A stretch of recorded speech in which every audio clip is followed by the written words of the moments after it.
Today. You're very welcome to observe. This is not the most comprehensive agenda that we've had for the year, but items will come up and you'll see how we deal with them. The councillors have had an opportunity to read. There will be a facilitator come as each item comes up, and you'll just see how we actually do business. So you're very welcome to be here this morning. So I'll call for apologies. Mr. Chairman, I'm going to have to be away at 9:45. I wasn't expecting to be here at all, but I've got a... Okay, we may well be finished by then, Councillor Esler, but we'll see how we go. Yeah, and if we're still going, we'll acknowledge an apology for an early departure. All right, so all right, with no formal apologies, so we'll move to declarations of interest. Do we have any? These public forum petitions, deputations, I haven't been notified of any. Item 5, the confirmation of the minutes. The minutes have been circulated. Would some councillors like to move that they be accorded? I'll move. Right, and seconded. Thank you, David Stevens. So the accuracy is now open for discussion. Any erratum? Can I acknowledge the Vice Chair David for taking the meeting in my absence? Did you have any comment you wish to make, Councillor Stevens? No. Looks very comprehensively done.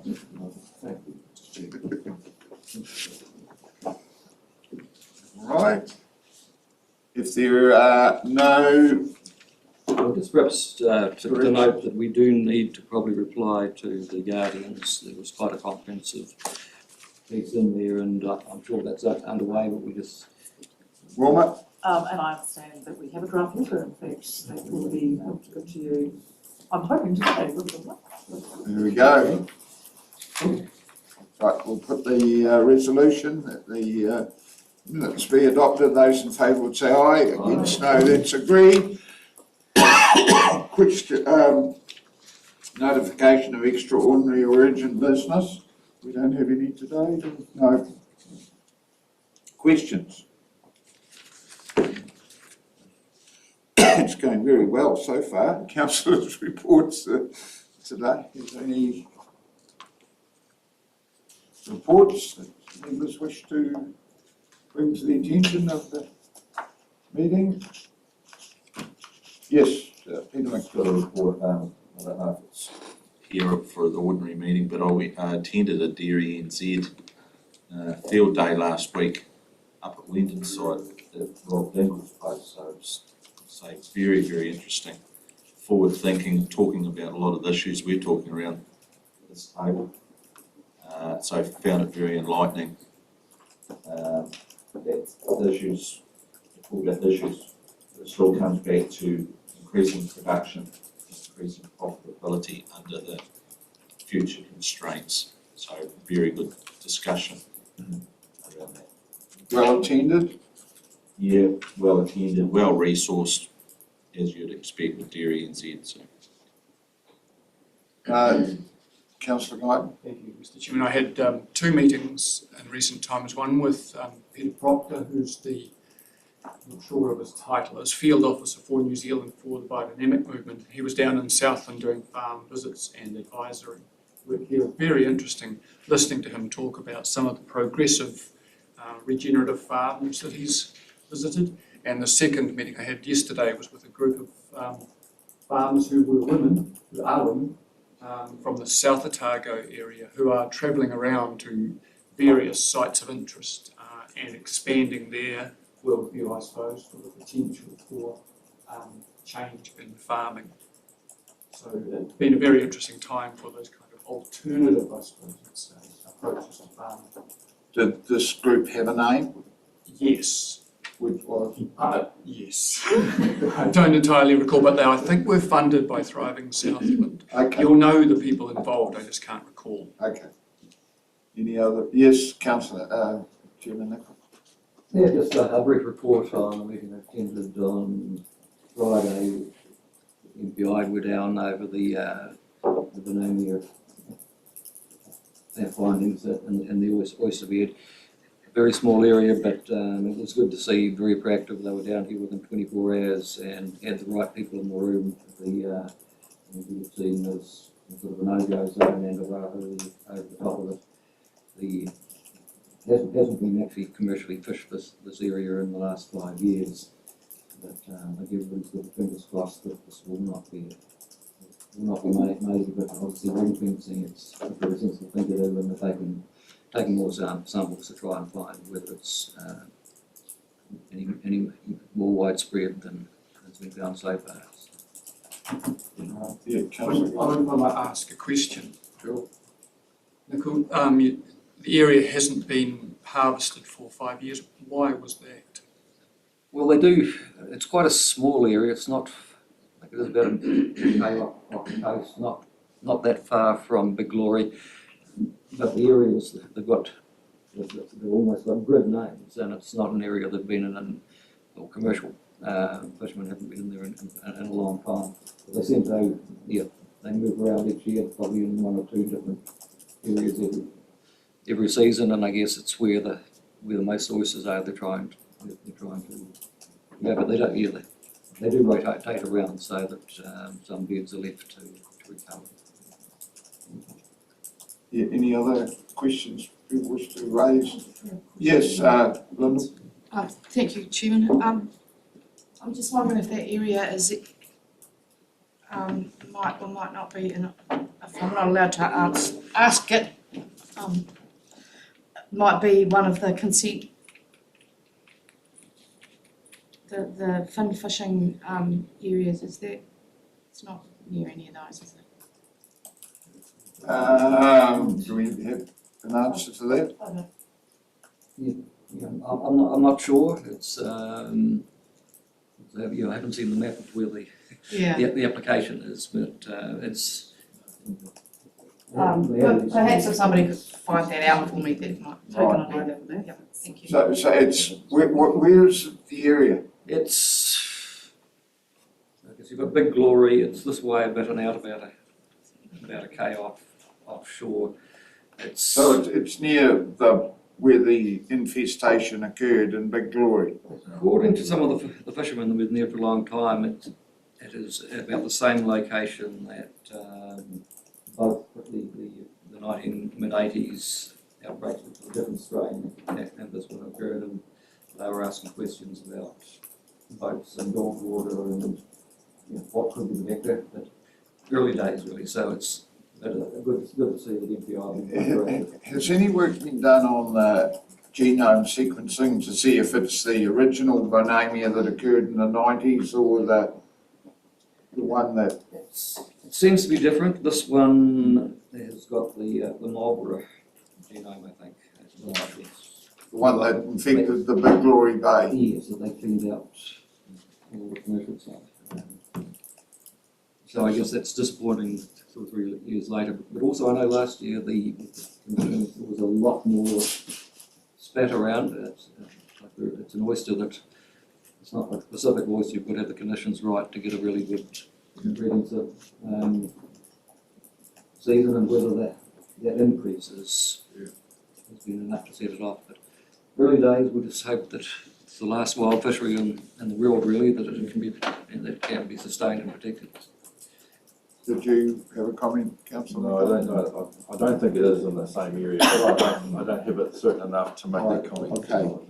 Were there any other reports or questions of reports? If not, we'll deal with the items listed on the agenda. So we go to item 1, the changes to delegation. Who's leading us on this, Lucy?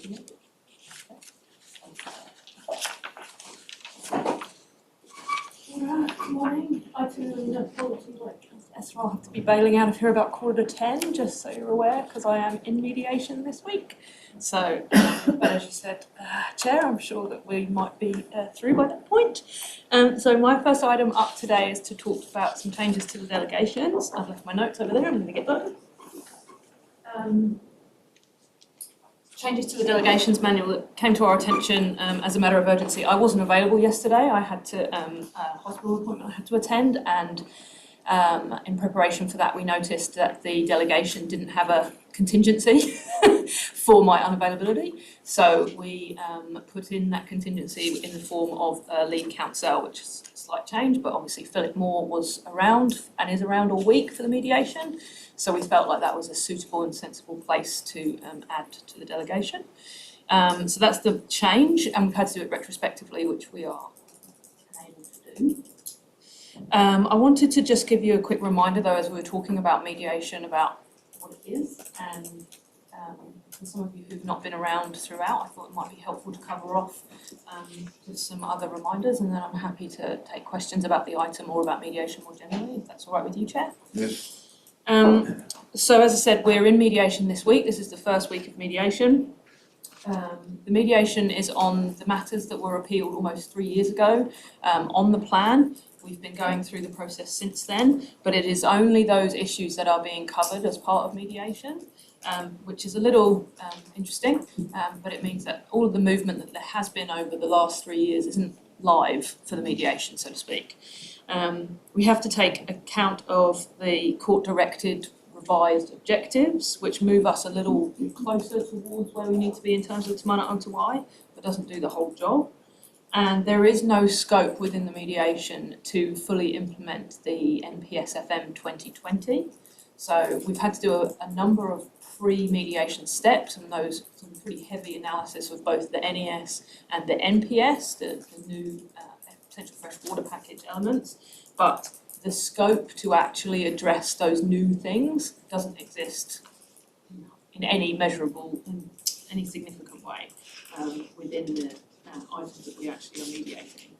So the delegation that I have to mediate is very narrow, as we've talked a number of times about. This latest item doesn't really recover that, but it does let you know, just sort of remind you of what my delegation is in terms of what I can agree to in mediation. Mediation is completely confidential. You won't hear, and you shouldn't hear, any detail about what's covered in mediation from any parties who are in the room, and I'm certainly not going to share any detail, but you get to see what comes out the other end. So you get the sausage at the end, but you don't get to see how it was made. So that's the process, and that's court mandated, so that's just a standard thing that when you're in mediation, everybody signs up to the fact you can't kind of go back to base and tattletale on who said what. So as I was saying, the delegation is narrow. If things move beyond my delegation, I need to come back to council to get further steer, and that would obviously come by yourselves, but also we've obviously got the subcommittee, the appeals subcommittee now, that we can make use of to check in with and begin a temple debate. They themselves don't have delegation to change council's direction. So the delegation is very narrow that I'm operating within, so I wanted to reassure you I'm not kind of going rogue.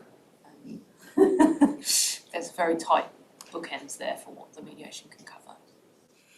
So I thought it would be useful to run through some of those points, just as a reminder for some of you who've been in this space for a while, but in case any of you who are newer to it had other questions.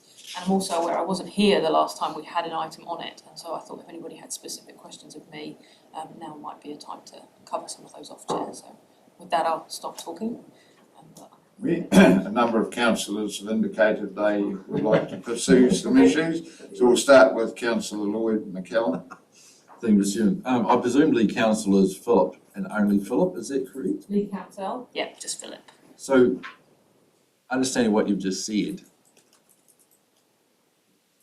we need to make sure that what comes out, even though it's not up to date, is actually workable. This is going to actually be quite a short plan. And while we've covered it in the subcommittee, I suppose I'm a little bit nervous sometimes we can get technically correct, but actually we can't practically do it on the ground. And I think Philip needs to make sure that it has to go through a system and be comes out the other end. Yeah. So there's no intention, and through you, Chair, sorry, there's no intention to make use of him a lot, but it certainly was necessary from a contingency perspective for yesterday. So I'm heading back down there today, and I'm going to be there for all the remaining ones. I'm very light to the concern of councillors and also consent team, etc., who are sort of struggling with some of the impracticality of elements. So where we've got scope to do it, we definitely will. That scope issue is a little bit of a sticky one. Councillor Gordon. Thank you, Mr. Chairman. Thanks, Lucy. it's a bit puzzling, isn't it? I mean, you describe a very narrow range of, I'm just wondering if there's conflict there because, and also wondering, is everybody involved, including the mediators, are they aware of the present state of affairs? And do they just have to hold back on thinking?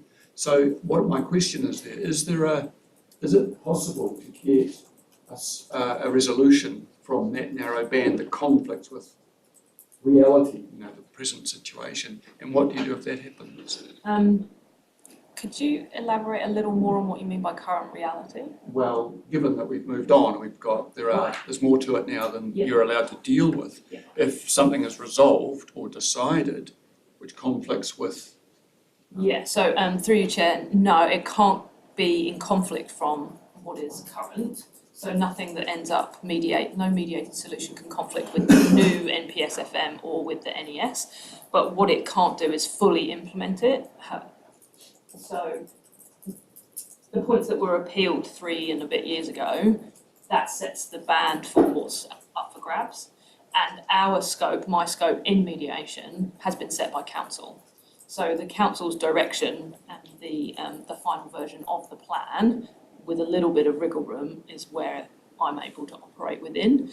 The only caveat to that is the topic A decisions have pushed the plan further towards the implementation of Te Mana o Te Wai than was council's decision before, because council's decision couldn't have taken that into effect because it didn't exist then in the same way as it does now. So that's the only exception, which was why we had to broaden the delegation slightly earlier in the year. So what we're going to mediate for the remainder of topic B won't get us all the way there, acknowledging the fact that there is another plan change to come. It will get us some of the way there, but a number of our positions are being influenced by the fact that council made decisions and that's what I'm operating within. I can't push the plan further towards the implementation of the NPSFM than what council had previously directed. Yeah. So we can't be opposed to it though, which is why the court's mandated a number of pre-mediation steps to assess both the NES and the NPS to say which issues, and we've had to go issue by issue to say these either duplicate or are in conflict from the NPS and the NES, either or. And in those instances, the most we can do is take a neutral stance. So the others will fight it out, and where we land is where we land. Yeah. That's good. Fight it out in a very professional and above the line way. Alan? Yes, thanks, Mr. Chair. So just on the quick, we're not sure whether you can answer it, in regard to the continuity of the court's staff who have been involved in the process at the earlier stage. We talked to them 3 years ago up to 3 years ago we were talking about this. How have they been able to maintain some sort of continuity, or are they a new team that have come down for this process? The court team. Yes. So the Environment Court judge who's sitting over the appeals is the same judge, and so she's signing off on the where we land on mediation. She'll sign off all of those, but she's not the commissioner that's sitting in on mediation.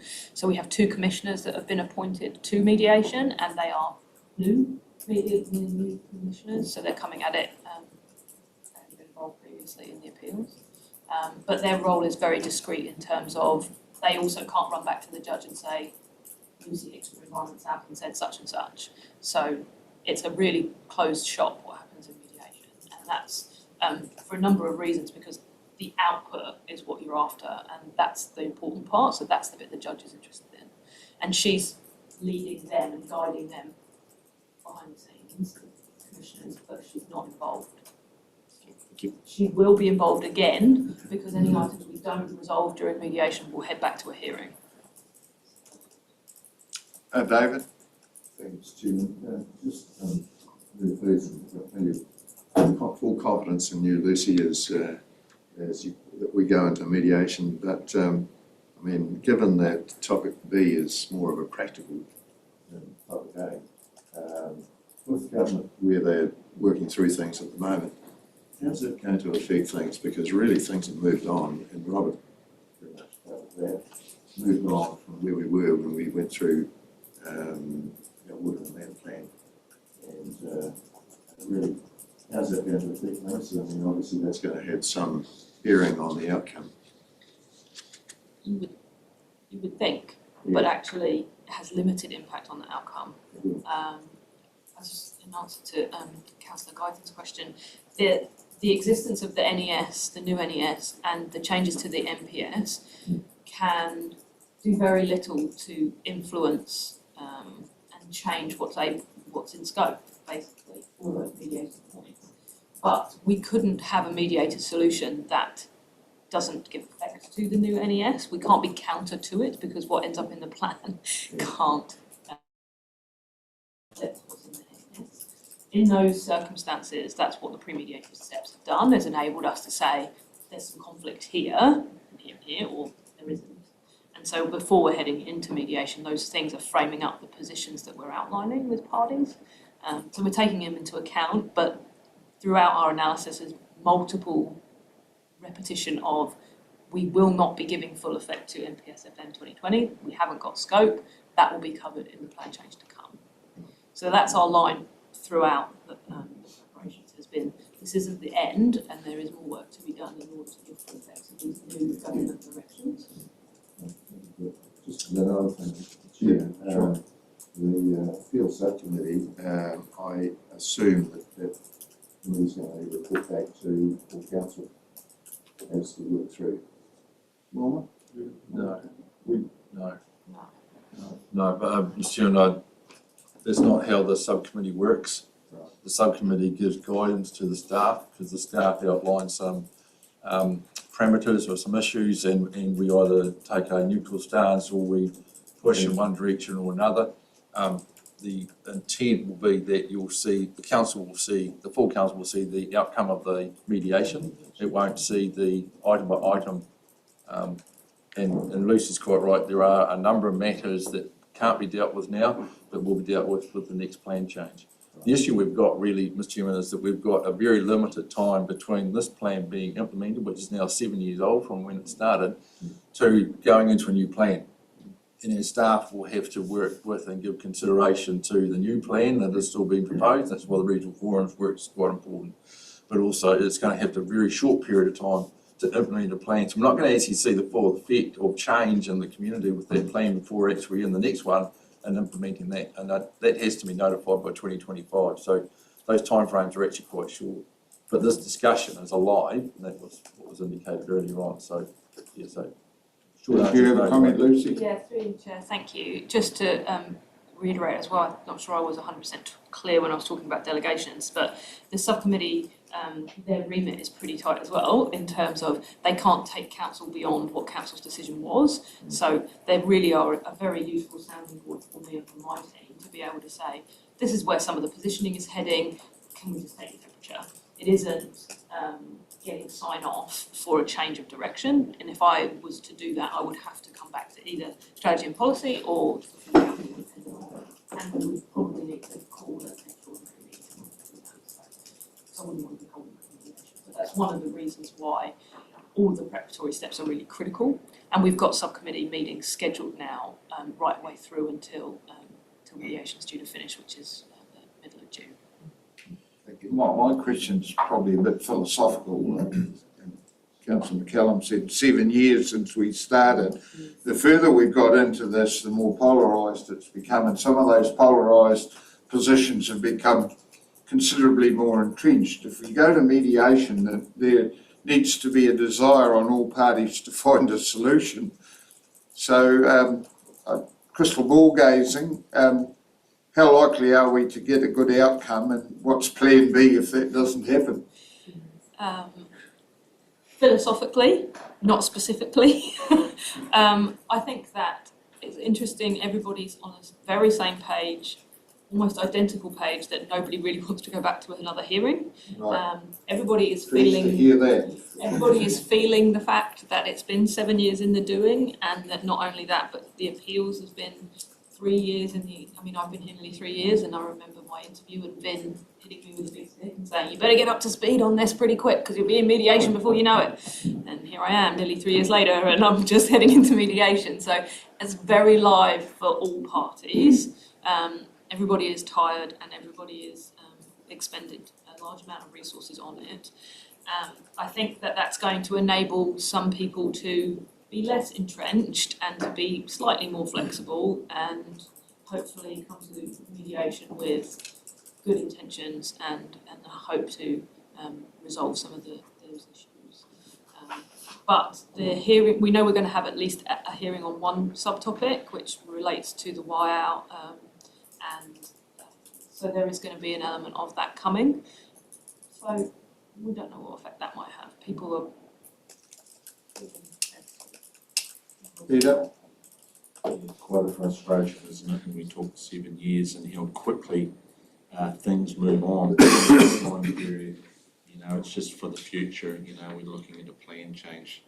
I suppose we have to look at all aspects and how we can make things more punchy and cut away some bits that are going to lose us time, because through all this stuff, time is the most important commodity we have when we're talking about improving water quality throughout the province. And losing time is not a great thing. So, And I think through you, that's one of the really interesting changes with the new process, the freshwater planning process, much faster. Yeah. The intention is that it will be much faster. And there's going to be, we are going to talk to you separately about what that looks like and what that means, and we'll probably do that jointly with TAMI board members as well, because we need both council and TAMI board members to be very aware of the difference between a Schedule 1 and the new process. Lloyd?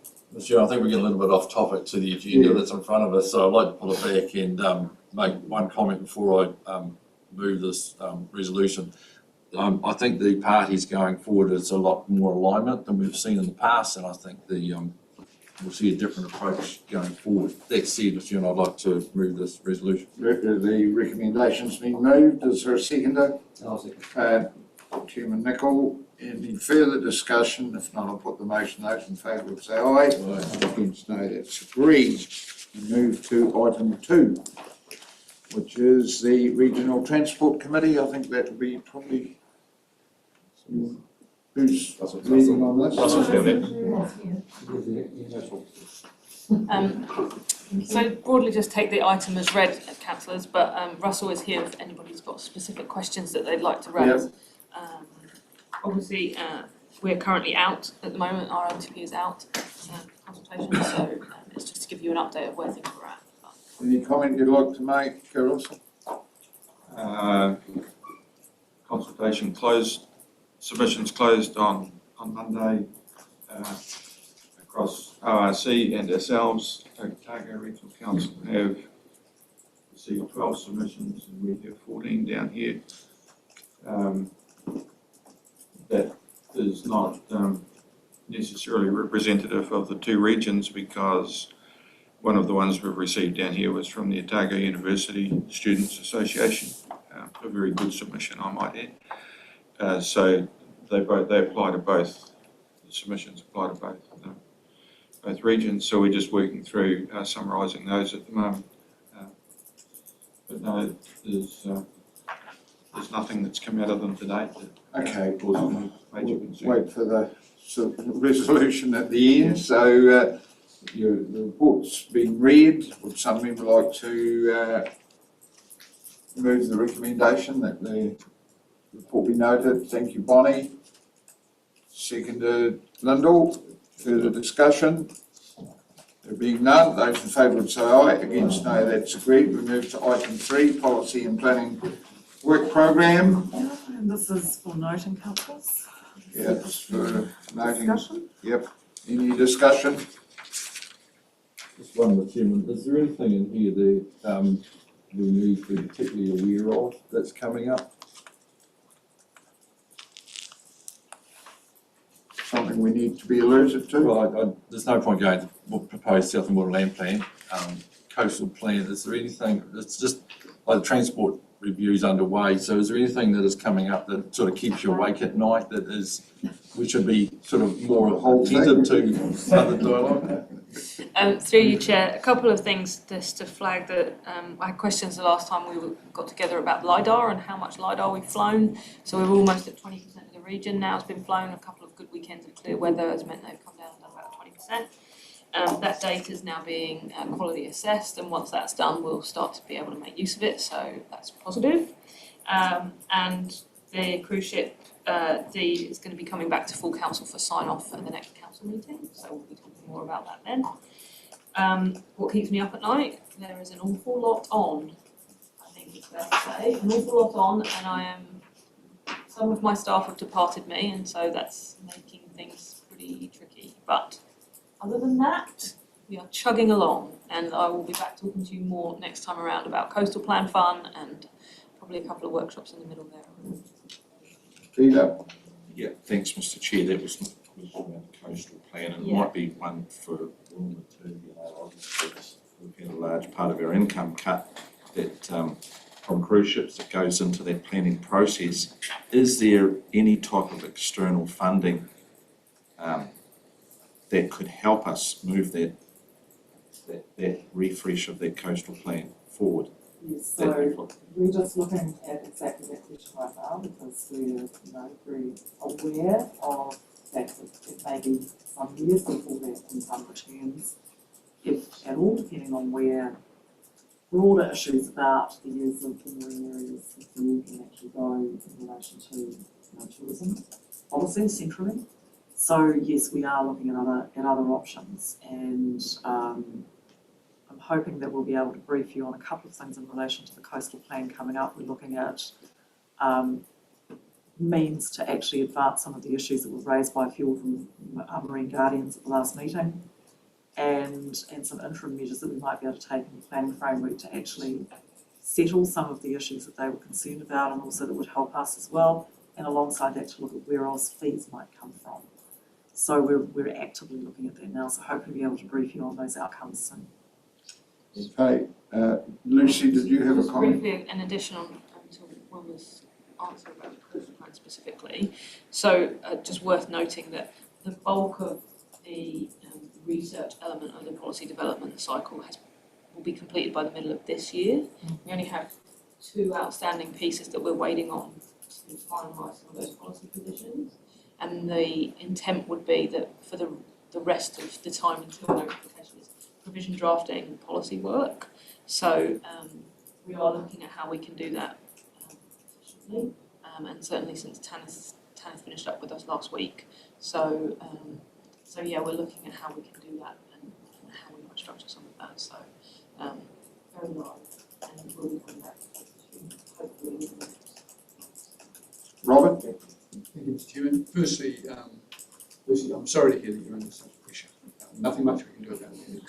But the second thing is, with regard to LiDAR, do you know off the top of your head where they've flown so far and where they're going to fly next? So we have a map which shows it, and it's not kind of easy to say, oh, they've done all of this and all of this, but they've got blocks where they started with the priority 1 areas, so the coastal areas around Cargill and the estuary, and then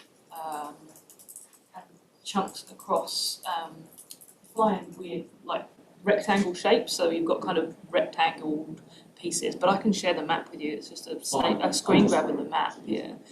So they're and where next, it depends on the weather, and it depends on the tides as well, because we're getting them to prioritise the coast, and so if they get a good weather break and it ties in with good tidal situations, then they're flying the coast. But if the tide's off but the weather's good, they're flying inland areas, which we've prioritised. Can they fly at night?